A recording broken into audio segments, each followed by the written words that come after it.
அன்பான தேவ ஜனமே, விக்டரி காஸ்பல் சர்ச் விடுதலையின் சுவிசேஷ சபை வழியாய் உங்களுக்கு கிருபையும் சமாதானமும் உண்டாவதாக. இன்று தேவன் உங்களுக்கு தரும் ஆவிக்குரிய வார்த்தை என்ன அப்படின்னா, நீதிமொழிகள் 27:23. உன் ஆடுகளின் நிலைமையை நன்றாய் அறிந்து கொள், உன் மந்தைகளின் மேல் கவனமாயிரு.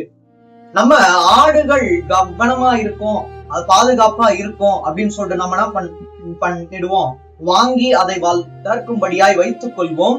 ஆனால் ஆடுகளின் மேல் நமக்கு கவனம் இருக்கிறதா அப்படின்னு கேட்டா இல்ல. இப்ப ஆடுகள் அப்படின்னும் நம்ம எதை எடுத்துக்கலாம் அப்படின்னா, பிள்ளைகள். இப்போ பேரண்ட்ஸ் அவங்க மேல ரொம்ப கவனமா இருக்கணும்.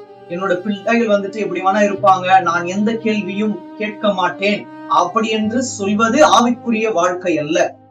என் பிள்ளைகளின் மேல் நான் கவனமா இருந்தால்தான் அவர்களுடைய வாழ்க்கையில் அவர்களும் கவனமாய் இருப்பார்கள் என்ற எண்ணம் கொள்ளும் போது நம்ம என்ன பண்ணுவோம், ஆடுகளுடைய அவங்களுடைய நிலைமை எப்படி இருக்குன்னு சொல்லிட்டு நம்ம கண்காணிப்போம். நம்ம கண்காணித்து அவர்களையும் ஒரு ஜப வாழ்க்கையில் ஈடுபடும்படியாக செய்வோம். அந்த ஜபமே அவர்கள் கவனமாய் இருக்கும்படியான ஒரு கேடகமா இருக்கும்.